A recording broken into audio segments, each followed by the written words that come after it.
지난 일의 동안에 예수 인도했으니 주의 전에 모여서 감사 찬송합니다.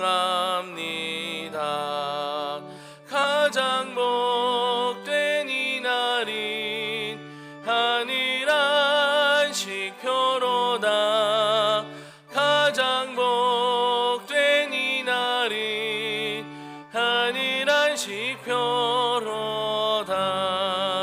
주의 공로 힘입어 은혜 주신 빌때에 화목하게 하시고 죄를 벗겨 주소서. 세상 걱정 버리고 은혜 받게 하소서. 세상 걱정 버리고 은혜 받게 하소서. 하나님의 이름을 찬송하러 왔으니 모임 중에 계시고 영광 나타내소서. 기쁜 하늘 잔치에 참여하게 하소서.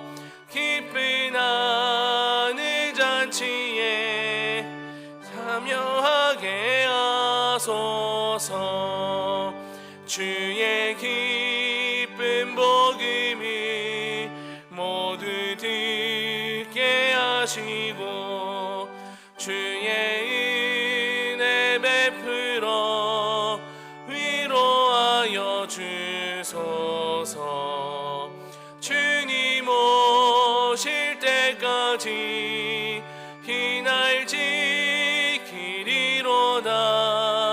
주님 오실 때까지 이 날 지키리로다.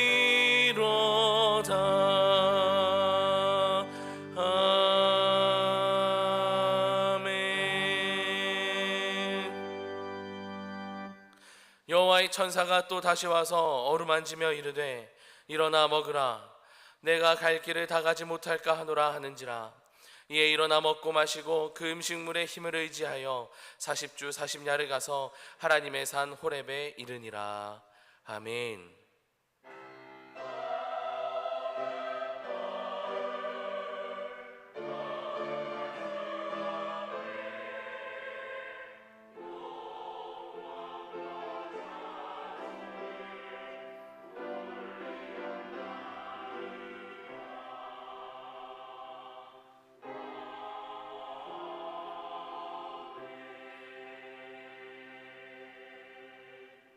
자리에 앉으시겠습니다.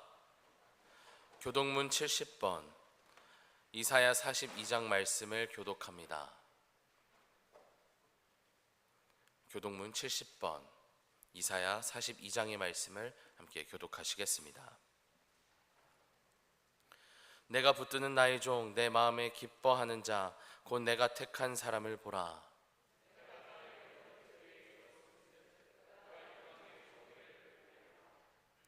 그는 외치지 아니하며 목소리를 높이지 아니하며 그 소리를 거리에 들리게 하지 아니하며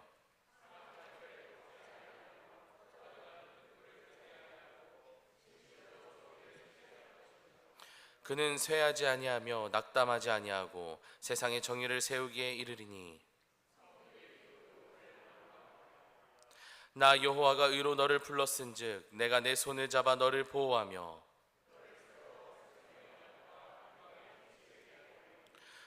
내가 눈먼 자들의 눈을 밝히며 갇힌 자를 감옥에서 이끌어내며 아멘. 다 함께 사도신경으로 우리의 신앙을 고백합니다. 전능하사 천지를 만드신 하나님 아버지를 내가 믿사오며 그 외아들 우리 주 예수 그리스도를 믿사오니 이는 성령으로 잉태하사 동정녀 마리아에게 나시고 본디오 빌라도에게 고난을 받으사 십자가에 못 박혀 죽으시고 장사한 지 사흘 만에 죽은 자 가운데서 다시 살아나시며 하늘에 오르사 전능하신 하나님 우편에 앉아 계시다가 저리로서 산자와 죽은 자를 심판하러 오시리라. 성령을 믿사오며 거룩한 공회와 성도가 서로 교통하는 것과 죄를 사하여 주시는 것과 몸이 다시 사는 것과 영원히 사는 것을 믿사옵나이다. 아멘.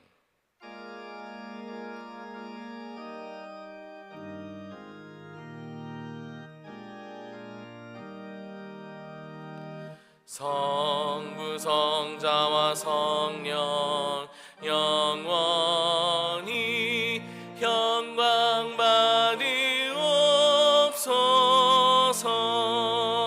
태초로 지금까지 또 길이 영원 무궁 성삼위께 영광. 아멘. 이동 권사님께서 오늘의 기도를 인도해 주시겠습니다.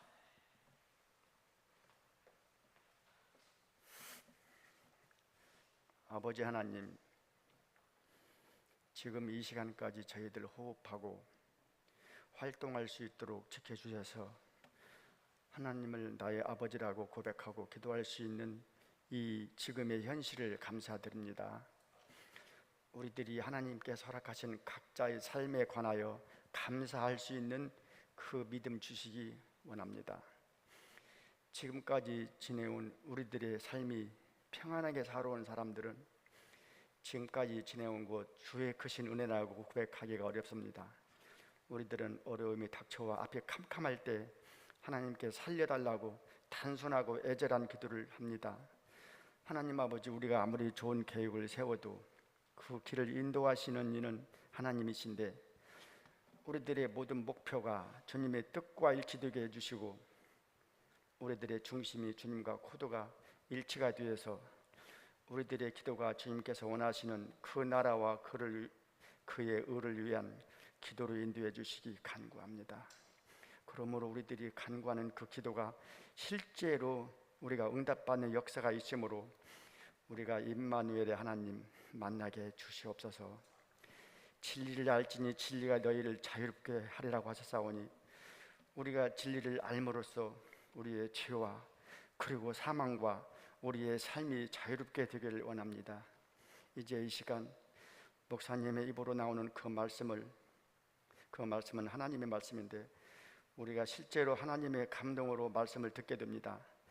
말씀을 전하실 때 목사님의 혀를 부드럽게 하시고 모든 진리의 말씀이 잘 기억나게 하셔서 우리는 그 말씀 속에서 하나님과 동행하며 그 말씀의 능력으로 길이요 진리요 생명이 되게 하옵소서.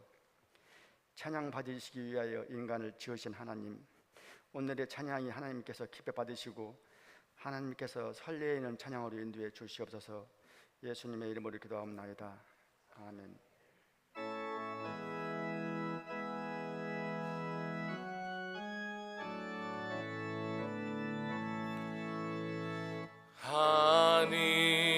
하늘에 계신 아버지 이름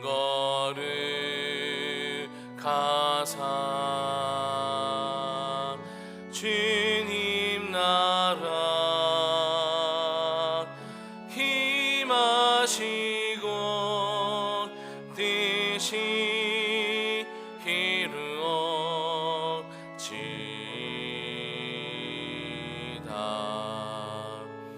일용할 양식 주시고 우리들의 큰 죄 다 용서하옵시고 또 시험에 들게 마시고 악에서 구원하소서. 대개 주의 나라 주의 권세 주의 영광 영원히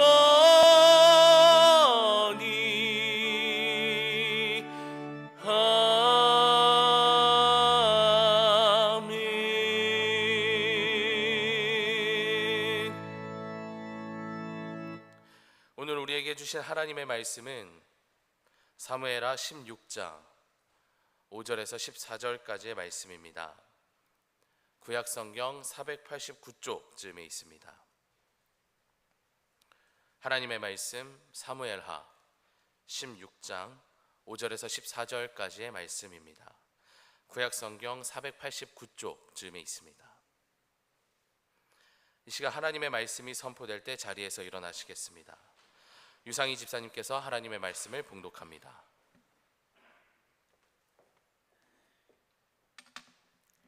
다윗 왕이 바후림의 이름에 거기서 사울의 친족 한 사람이 나오니 게라의 아들이요 이름은 시므이라.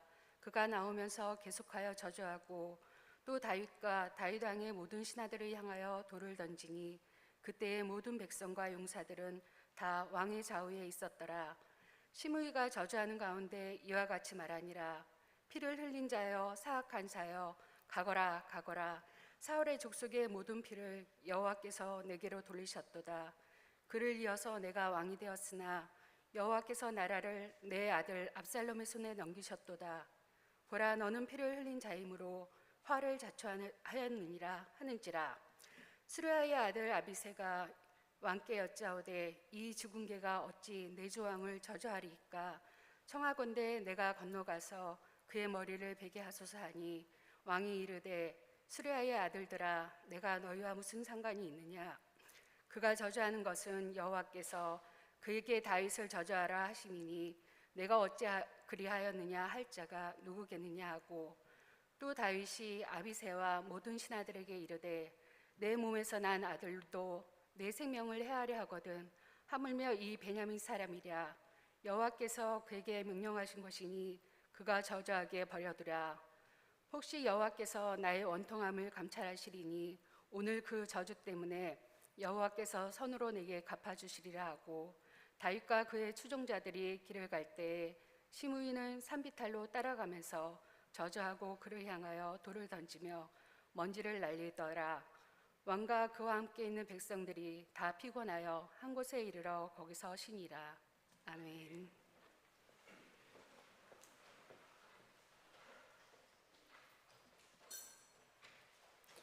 이 시간 시온 찬양대의 찬양이 있겠습니다. 찬양 후에 담임 목사님께서 씨앗이 되는 말이라는 제목으로 말씀 전해 주실 때 큰 은혜 받으시기를 바랍니다.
우리가 드리는 예배를 하나님께서 영광으로 받아주시기를 바랍니다.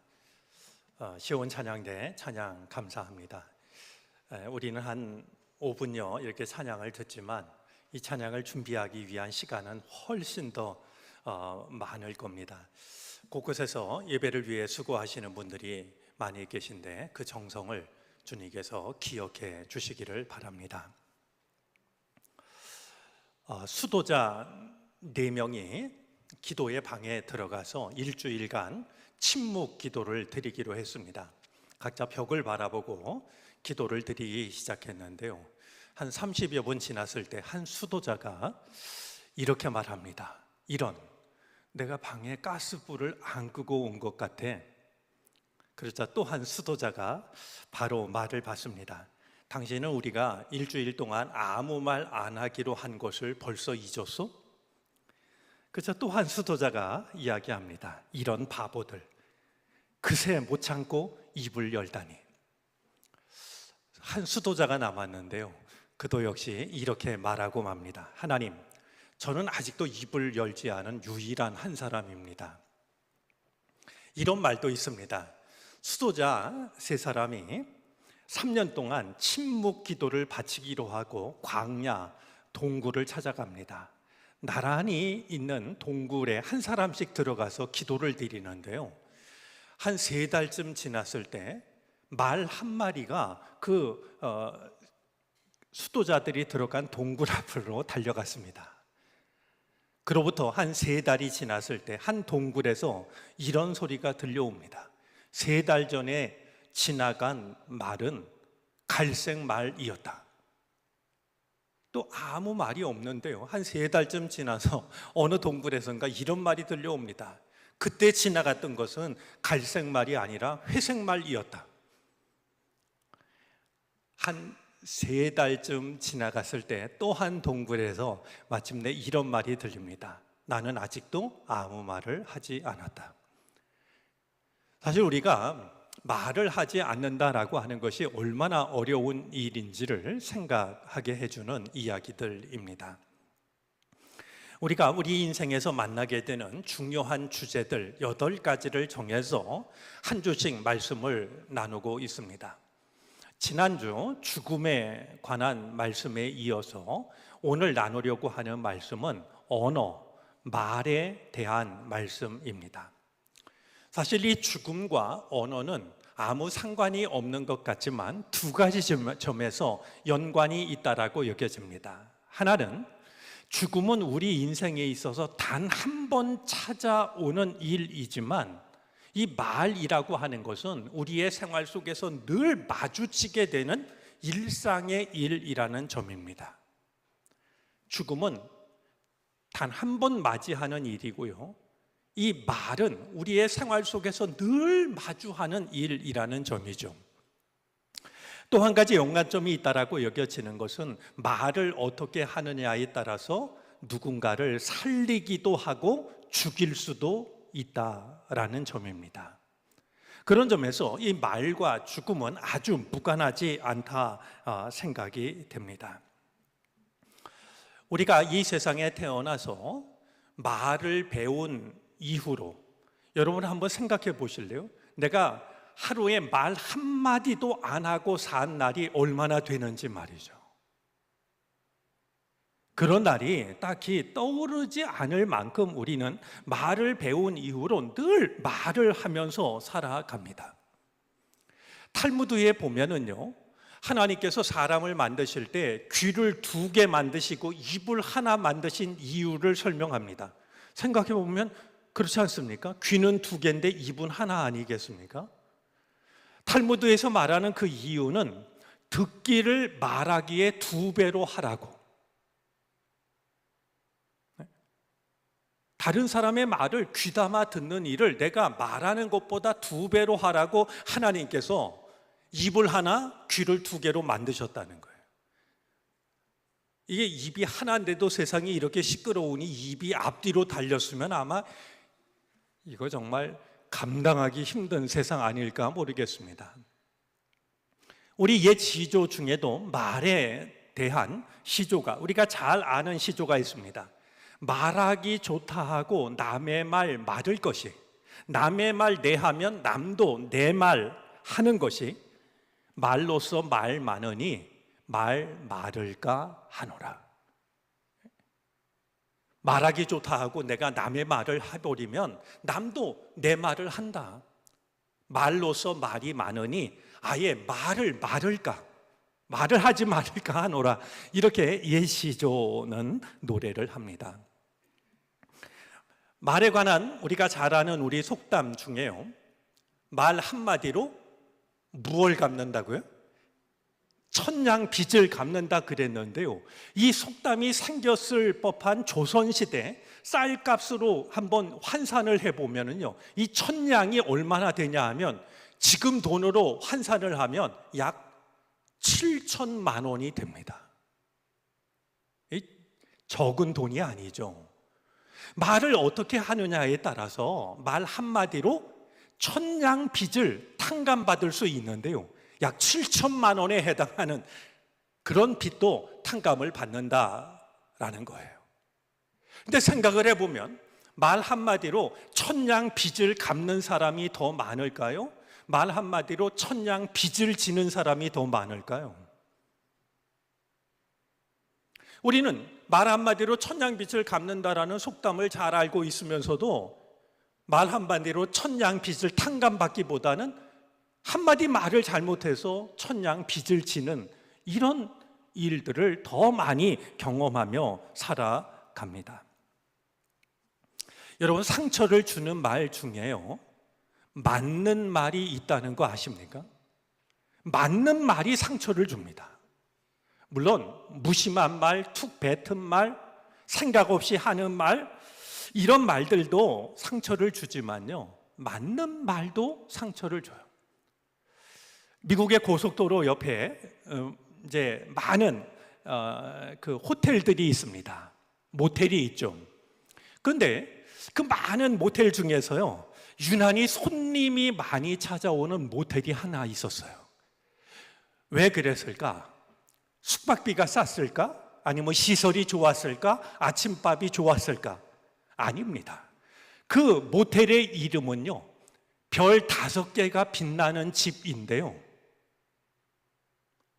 그 집 지붕에 별이 몇 개가 걸려 있냐면 6개가 걸려 있어요. 사람들이 그곳을 지나다가 아니, 저 주인이 지금 정신이 있는 거야 없는 거야? 이름은 별 5개가 빛나는 집이라고 줘놓고 지붕 위에서 빛나는 별은 6개거든요. 그 집에 들려서 그걸 얘기해 주고 싶어가지고요, 그 얘기를 하고 싶어서 거기를 찾는 사람이 많다는 거예요. 아마 제가 주인이었으면 그렇게 찾아와서 이야기를 하면 이렇게 대답했을 것 같아요. 별 하나는 당신입니다. 그럼 아마 그 말을 잊지 못하고 지나갈 때마다 거기를 들리지 않을까 싶기는 하는데요, 사람들은 뭔가 이게 꼭 뭐 해주고 싶은 맞는 말이 있는데요, 그 사람이 나중에 상처를 주고서 뭐라고 변명을 합니까? 내가 뭐 틀릴 만했어? 그런 말이 상처가 되는데도 사람들은 내가 맞는 말을 한다라는 이유로 그 많은 숙소를 두고서 별 5개가 빛나는 집으로 찾아 들어가는 것이죠. 이 말에 대한 위력에 대해서 야고보서 3장이 3가지 예를 듭니다. 하나는 말이, 여기서 말은 입으로 하는 말이 아니라 4발 달린 달리는 말입니다. 말을 제갈로 부린다라는 겁니다. 말은 덩치도 크고 힘도 세고 달리기로 하면 사람이 따라잡을 수 없지만 입에 물린 제갈로 말을 조종한다는 거예요. 그것처럼 이 혀도 말이죠, 사람이 하는 말도 작아 보이지만 그것이 그의 인생을 조정한다는 겁니다. 두 번째로 말하는 것은 배인데요, 배가 아무리 커도 아주 작은 키로 방향을 정한다. 그것처럼 우리의 혀도, 우리의 말도 아주 작아 보이지만 인생의 방향을 정하는 것이 바로 혀에 달려 있다라는 것입니다. 세 번째가 온 산을 태우는 작은 불입니다. 우리나라도 이제 갈수록 이 대형 산불이 큰 환경 문제로 다가왔는데요. 여러분, 저 산을 저렇게 다 재로 만드는 건요, 많은 불이 아닙니다. 작은 불 하나가 온 산을 잿더미로 만듭니다. 말 한마디가 인생을 폐허로 만들 수 있다라고 하는 것을 야고보서는 지적을 합니다. 오늘 말에 대해서 하는 말씀을 나누는 시간이니까요. 어떤 나그네가 밤에 이제 산길을 넘어가는데요. 아무리 가도 인가가 보이질 않아요. 천상 산속에서 잠을 자야 했는데요. 그가 택한 장소는 무덤가였습니다. 무덤은 그래도 잔디가 있으니까 다른 곳보다는 나았겠죠. 무덤가에서 잠을 자려고 누웠는데 이게 웬일이겠습니까? 저 앞에 해골이 하나 보이는 게 아니겠습니까? 그냥 으스스했지만 무시하고 잠을 청하는데요. 이런 얘기가 들립니다. 여보시오, 허락이나 받고 잠을 자야지. 깜짝 놀라서 일어나 보니까 아무도 없어요. 또다시 무시하고 잠을 자려고 하는데 이번에는 내 말이 안 들리요? 또 누가 말을 하는 거예요. 일어나서 살펴보니까 지금 자신에게 말을 걸고 있는 건 다름 아니라 해골이었습니다. 아니, 당신도 말을 하오? 두 사람이 말이죠, 무덤에서 만나가지고 밤새도록 이야기를 나눴어요. 말하는 해골에 대한 이야기가 온 나라의 소문으로 퍼져갔습니다. 마치 내 임금님이 괴상한 소문이 번지고 있다라는 이야기를 들었어요. 나그네를 붙잡아 왔습니다. 너 그 말이 사실이냐? 만약에 그 말이 거짓말이라고 한다면 네 목을 칠 것이다. 그저 이 나그네가 임금님 앞에 엎드려서 이것은 거짓이 아니라 사실입니다. 임금님이 신하들을 보내가지고요, 이 나그네와 함께 무덤을 찾아가게 합니다. 가서 보니까 정말로 해골이 놓여 있는 게 아니겠습니까? 나그네가 이야기를 합니다. 여보게, 내가 왔네. 그런데 이 해골이 아무런 대답을 하지 않습니다. 나그네가 다급해져 갔고요, 말 좀 해보라고, 내 목숨이 걸린 일이라고. 그런데도 해골이 아무 말을 하지 않아요. 결국 온 나라에 이상한 소문을 퍼뜨렸다는 이유로 나그네는 그 자리에서 목이 잘리고 맙니다. 그날 밤이 되었는데요, 이 나그네 옆에 있던 해골이 말을 겁니다. 다시 보게 되니 반갑소. 나그네가 화가 나가지고요, 아니 그 말을 아까 했어야지, 아까는 왜 아무 말을 안 하고서 이제 와서 내게 말을 거냐고 말이죠. 불같이 화를 냈어요. 그러자 이 해골이 이렇게 말합니다. 사람은 함부로 짓거리면 화를 받게 되어 있네. 자네는 안 됐지만 이제 나는 두고두고 이야기를 나눌 상대가 생겼으니 고마울 수밖에.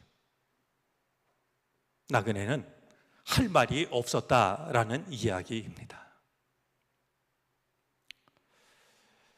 이제 이 야고보는요, 말로 인한 문제를 세 가지로 이야기를 하고 하면서 그보다 더 큰 문제 두 가지를 지적합니다. 하나는 이 혀에는 죽음에 이르게 하는 독이 가득 들어 있는데 사람은 어느 누구도 자기 혀를 길들이지 못한다라는 겁니다.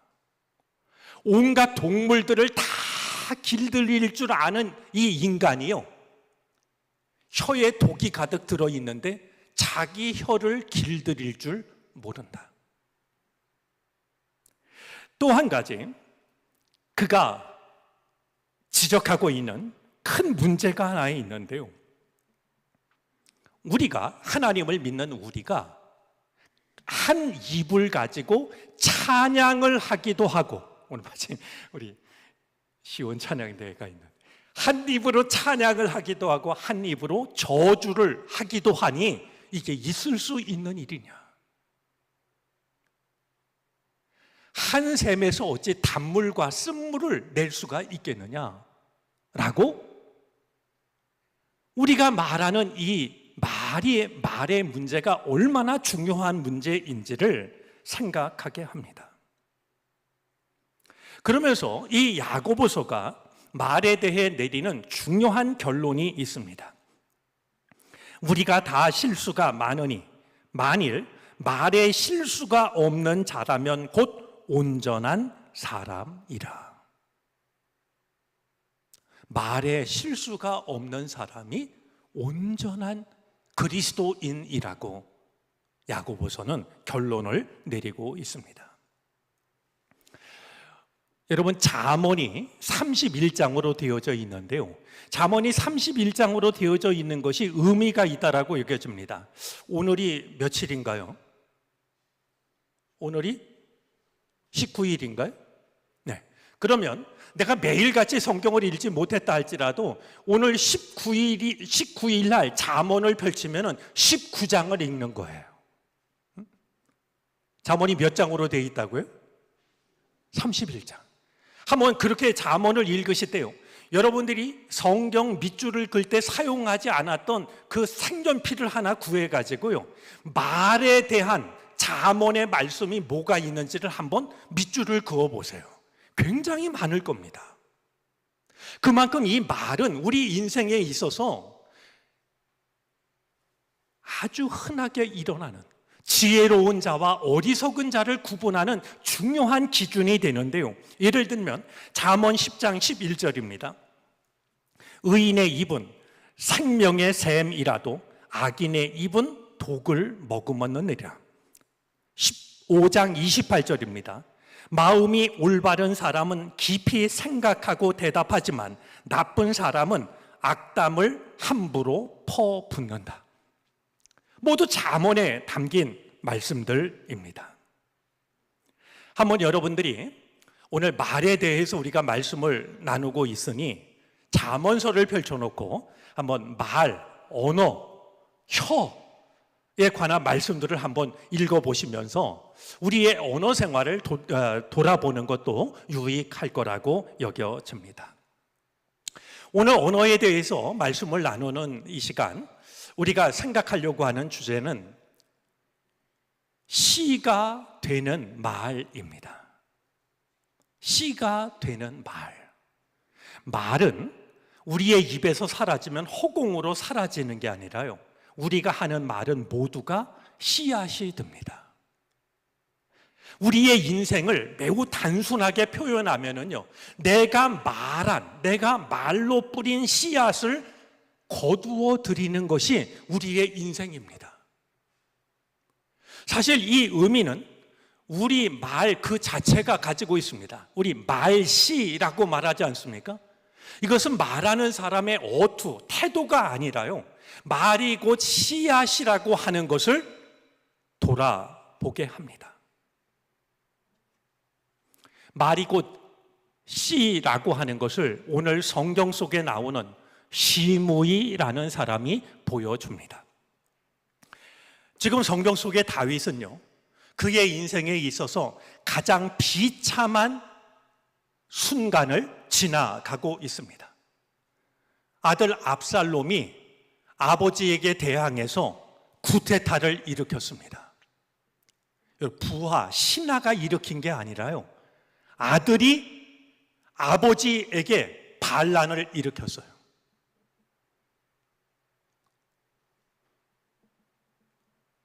다윗이 급히 피신을 하는데요, 아무리 민심이 기울었다 할지라도 이 압살롬이요, 야금야금 민심을 챙긴 다음에 반란을 일으켰거든요. 아무리 민심이 기울였다 할지라도 다윗과 다윗 주변에는요, 백전노장들이 있습니다. 아마 맞서 싸웠다면 그 결과는 예측하기 쉽지 않았을 겁니다.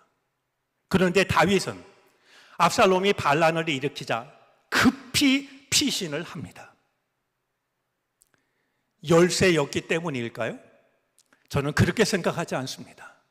아들이 반란을 일으킨 것도 얼굴을 들 수 없을 만큼 부끄러운 일인데, 아들과 맞서 싸우는 일은 정말 그야말로 더 비참한 모습을 보이는 거 아니겠습니까? 다윗이 급히 피난의 길을 선택합니다.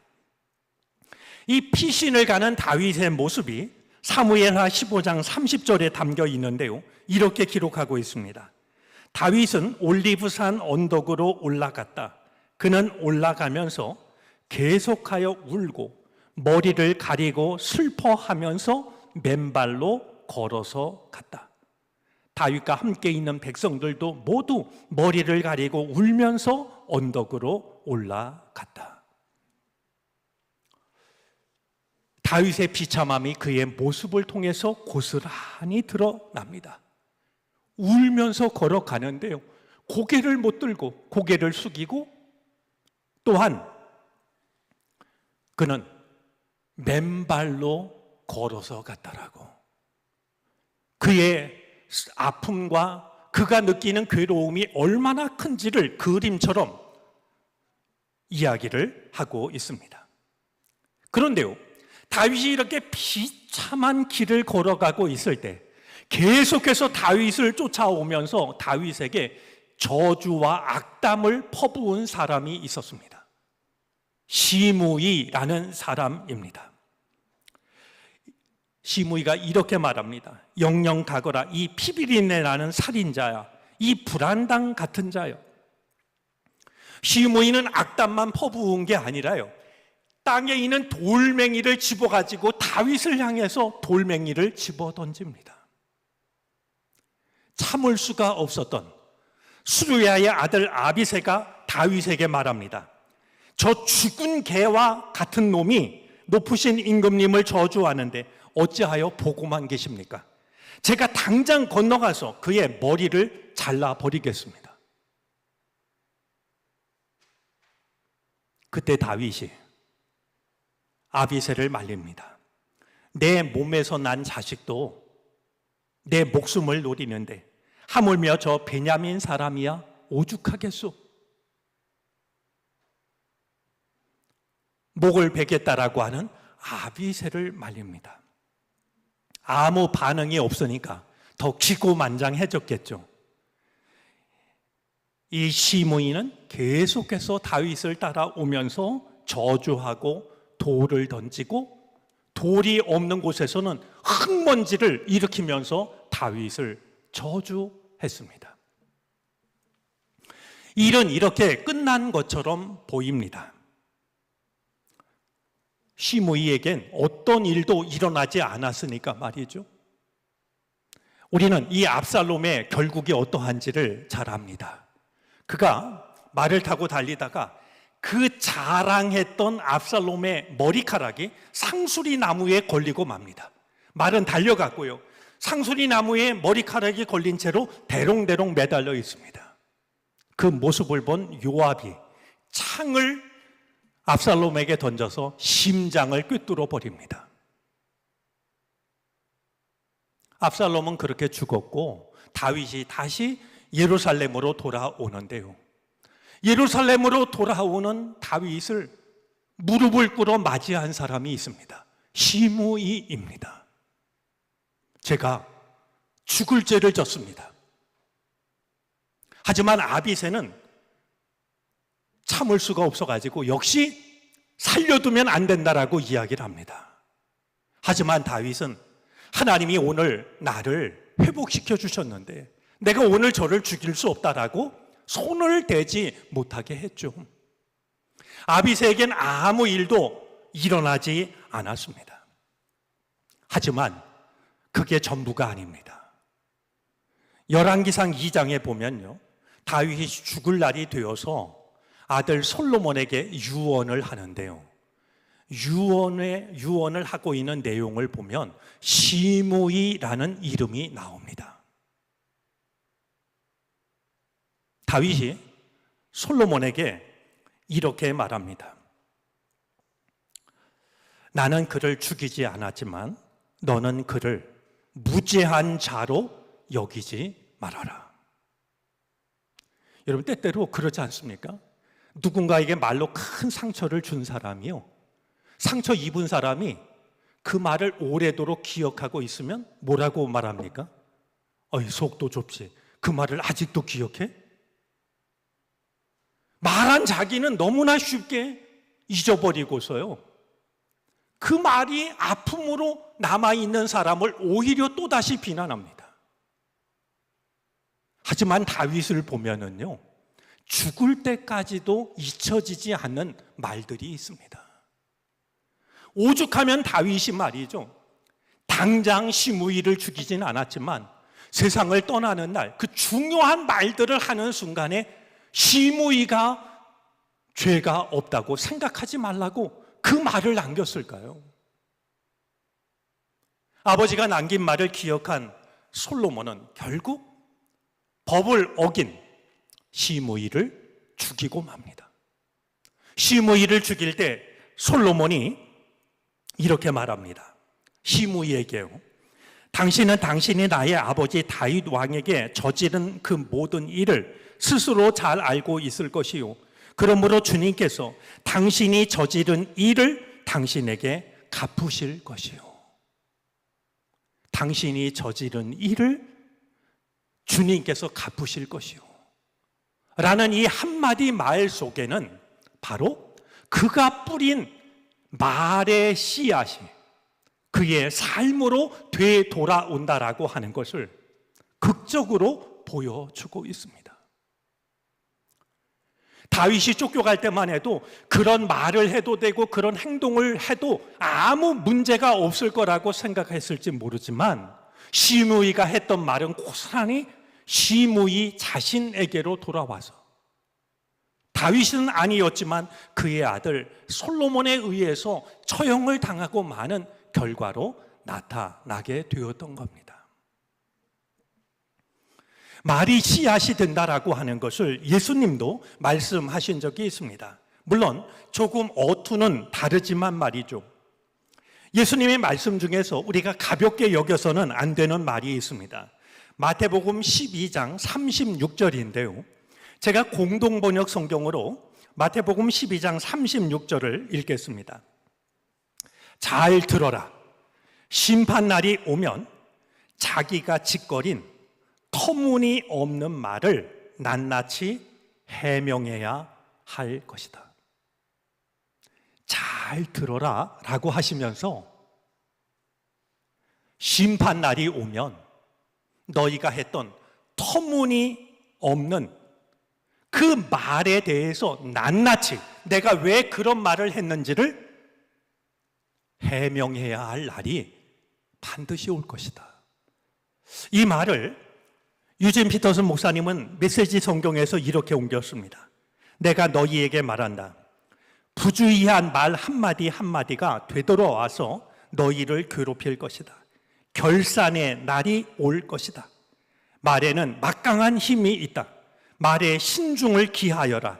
말이 너희를 구원할 수도 있고 너희를 저주할 수도 있다. 어떤 말을 씨앗으로 뿌리느냐에 따라서 그 말이 너를 구원할 수도 있고 너를 저주할 수도 있다라고 주님의 말씀을 그렇게 이해하고 있습니다. 여러분, 우리가 심판을 받을 때요, 예를 들면 살인을 했거나 강도를 했거나 도적질을 했거나 이런 누가 봐도 명백한 큰 죄의 목만 가지고 심판을 받는 게 아니라 우리는 너무나 가볍게 생각했던 우리가 했던 무익한 말들에 대해서도 함부로 내뱉었던 잘못된 말에 대해서도 심판을 받게 될 것이라고 주님은 잘 들어라 라고 하시면서 말씀을 들려주었던 겁니다.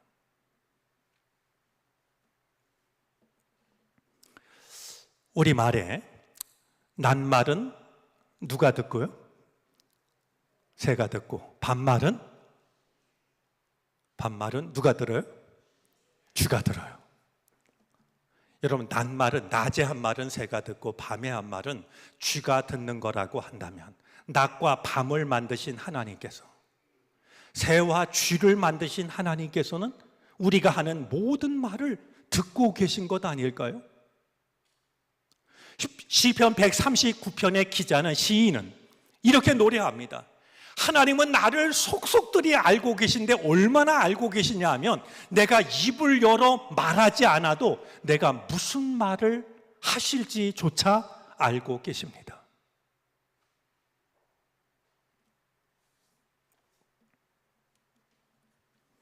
잠언에 담긴 말에 대한 가르침 중에는 때에 맞는 말이 얼마나 아름다운고 하는 말씀이 있고요.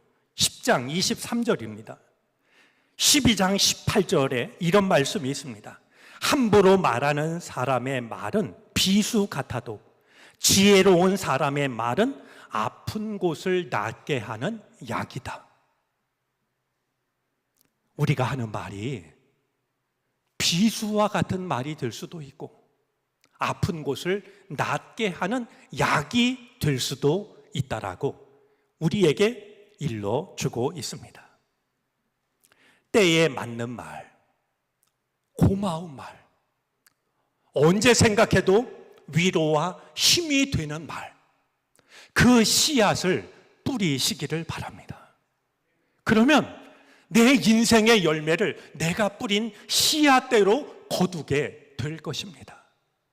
그것이 바로 아름다운 인생이요, 말로 세상을 만드신 하나님처럼 이 세상을 하나님의 뜻대로 바꿀 수 있는 믿음의 사람의 모습이 되어질 것입니다.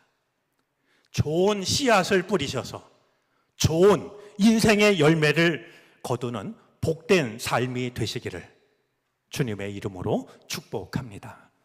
기도하겠습니다.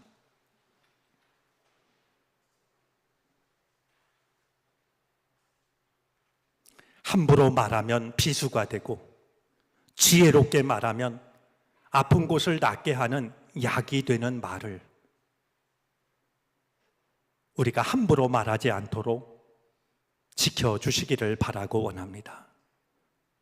우리 입술에 파수꾼을 세워주셔서 아픈 곳을 낫게 하는 말을 할 수 있게 해 주옵소서. 좋은 말의 씨앗을 뿌려 좋은 인생의 열매를 거두게 하시옵소서.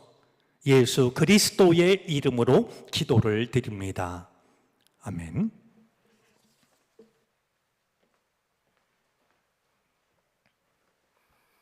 찬송가 420장을 찬송합니다. 마지막 절을 부르실 때 자리에서 일어나 드리신 예물을 봉헌합니다.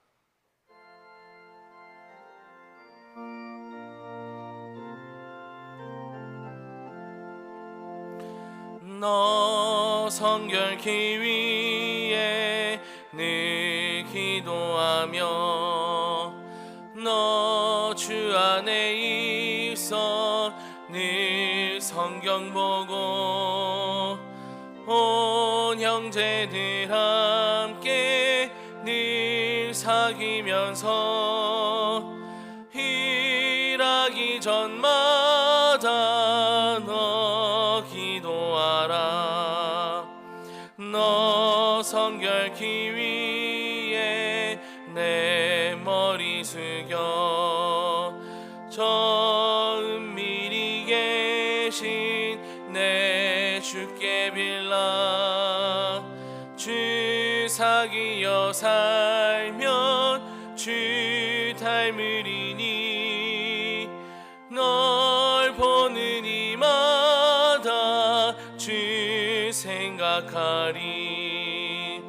너 성결케 위해 주 따라가고 일 다급하여도 당황치 말고 참 즐거울 때나 또 슬플 때나 너 주님만 믿고 늘 따라가라. 너 성결케 위해 늘 소원을 주께 다 맡기어라. 너 성령을 받아 주 섬겨 살면 저 천국에 가서 더 잘 섬기리. 우리를 부르신 주의 은혜를 따라 예배의 자리로 나아와 우리의 삶을 되돌아보며 주께 감사를 드립니다. 부족함도 많았고 또한 어리석음도 많았지만 여기까지 우리를 인도해 주시니 감사를 드립니다. 아버지 하나님, 우리 삶의 영원한 주인이 되어 주셔서 쉴만한 물가로 푸른 풀밭으로 우리를 이끌어 주시기를 바라고 원합니다. 이 예물 속에는 우리 삶의 모든 형편과 사정이 담겨져 있습니다. 우리를 힘들게 하고 지치게 하면서도 여전히 우리를 떠나지 않고 있는 일들로부터 우리를 건져 주시옵소서. 아픈 이들 고쳐주시고 약해진 마음 강하게 하여 주시옵시고 길이 막힌 이들에게 바다 한가운데 길을 열어 주시기를 바라고 원합니다. 가정의 문제로 마음 아파하는 이들을 위로하여 주시옵시고 합력하여 선을 이루어 주시사 모든 근심과 걱정이 기쁨과 감사로 바뀌어지게 해 주옵소서. 사랑하는 성도들 한 사람 한 사람, 한 가정 한 가정 하고 있는 모든 일들을 지켜주시기를 바라고 원합니다. 은혜 안에 복된 인생이 되게 하여 주시옵소서. 우리가 드린 이 정성을 받으시고 하나님 나라, 하나님의 영광을 위하여 주님의 뜻대로 사용해 주시옵소서. 감사하며 예수 그리스도의 이름으로 기도를 드립니다. 아멘.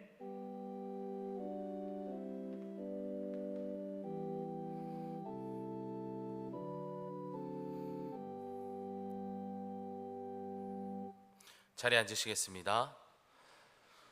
교회 소식을 전합니다. 주보 3쪽과 4쪽을 참고해 주시기 바랍니다. 다 함께 말씀 듣기 8주간의 여정이 이어지고 있습니다. 말씀의 자리를 찾고 또 많은 사람들이 함께 자리하여 하나님 말씀으로 회복을 얻는 시간이 되도록 마음 모아 주시기를 바랍니다. 여러 주제로 이어가고 있는 주중 예배의 내용을 참고해 주시기 바랍니다. 꿈꾸는 제자학교가 7월 10일 주일 오후 예배 시간부터 시작됩니다. 자세한 내용은 주보를 참고해 주시기 바랍니다. 단 매월 첫 번째 주는 헌신 예배로 함께 예배를 드립니다. 그리다 꿈 제3호를 발행하였습니다. 지역에 전해지는 기쁜 소식이 될 수 있도록 많은 관심과 기도를 부탁드립니다. 2022 상반기 임원교육을 영상으로 참여하신 분들께서는 소감문을 26일 다음 주일까지 1층 사무실로 제출해 주시기 바랍니다. 함희옥 집사님 그리고 이예빈 청년이 새 가족으로 등록하셨습니다. 재무부에서 헌금시 유의사항을 알려드립니다. 헌금 봉투 꽂이에 꽂혀 있는 헌금 봉투의 이름을 꼭 확인해 주시고 헌금 봉투에 있는 금액을 기재하여 헌금해 주시기를 부탁드립니다. 교육부 소식입니다. 2022 유아유치부 여름성경학교 그리고 2022 중고청 연합수련회 주제와 일정을 주보를 통해 확인해 주시기 바랍니다. 유초등부 교사를 모집하고 있습니다. 희망하시는 분들께서는 신청서를 1층 사무실 또는 교회학교 교역자에게 제출해 주시기 바랍니다. 모임 소식입니다. 1여성교회 원래회의가 22일 수요일 12시 능이마을에서 있습니다. 11시 30분에 롯데리아 앞에서 출발합니다. 속회공과 교육이 매주 수요일 수요예배 후 이곳 하임예배실에서 진행됩니다. 교우 소식입니다. 요양원 및 병원에 계신 교우들을 기억해 주시고 기도해 주시기를 부탁드립니다. 담임 목사님께서 여기에 물이 있다라는 제목의 성서일과 묵상집을 출간하셨습니다. 책은 1층 사무실에서 구입하실 수 있습니다. 이 책을 통해 성서일과 묵상을 더욱 구체적으로 이어갈 수 있기를 기대합니다. 섬김 소식입니다. 김영희 집사님께서 자녀 생일에 감사하여 식사를 대접합니다. 예배 섬김란을 확인해 주시고 섬김에 적극적으로 동참해 주시길 바랍니다. 이 시간 담임 목사님께서 성도의 교제를 인도해 주시겠습니다. 예, 우리 교회 소식지 그리다 꿈이 새롭게 발간이 됐는데요. 여러분들이 적극적으로 활용을 해주시면 좋겠습니다. 여러분들도 눈여겨 읽으시고 주변에 이렇게 좀 권해주시면 교회를 알리기도 하고 복음을 전하는데 소중한 도구가 될 수 있게 될 겁니다. 재무부에서요, 재무 정리를 하다 보면 가끔 이렇게 봉투가 바뀌어서 또 정리하는데 이런저런 어려움이 있습니다. 그래서 이런 요청을 했으니까 여러분들이 주보를 보시고 참조해 주시기를 바랍니다. 제 책 이야기를 했는데요. 사실은 코로나 기간을 보내면서 성서 일과를 저희가 나누어 왔습니다. 성서 일과가 굉장히 중요하다는 생각이 들었고 이걸 조금 더 체계적으로 묵상을 하면 좋겠다라고 여겨서 이번에 책으로 이렇게 발간을 하게 되었습니다. 여러분들도 한번 관심을 가지면 좋을 것 같고요. 이런 얘기하는 게 좀 어색하긴 합니다만 이렇게 성실하게 따라가면 신앙의 큰 유익함을 경험할 수 있게 될 줄로 압니다. 한번 여러분들 날마다 그날 주어지는 나를 기다리고 있던 말씀을 만나는 그런 경험을 좀 하면 참 좋겠다라는 생각을 합니다. 우리 성도의 교제 나누겠습니다. 옆자리에 있는 분, 앞뒤에 있는 분 서로 인사하겠습니다. 주의 은혜가 함께 하시기를 바랍니다. 평안하시고요.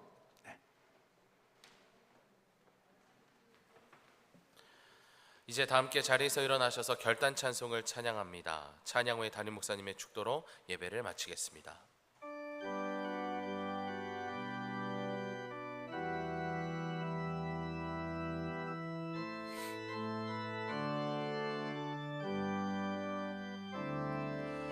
내 손이 주께 높이 듭니다. 내 찬양 받으실 주님, 내 맘을 주께 활짝 엽니다. 내 찬양 받으실 주님, 슬픔 대신 일하기 제 대신 와관이 근심 대신 찬송의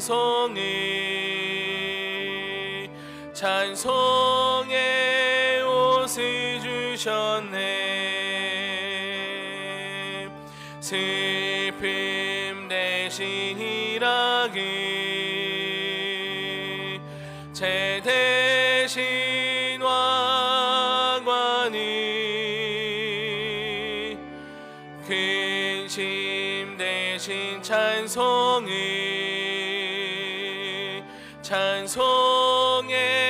옷을 주셨네.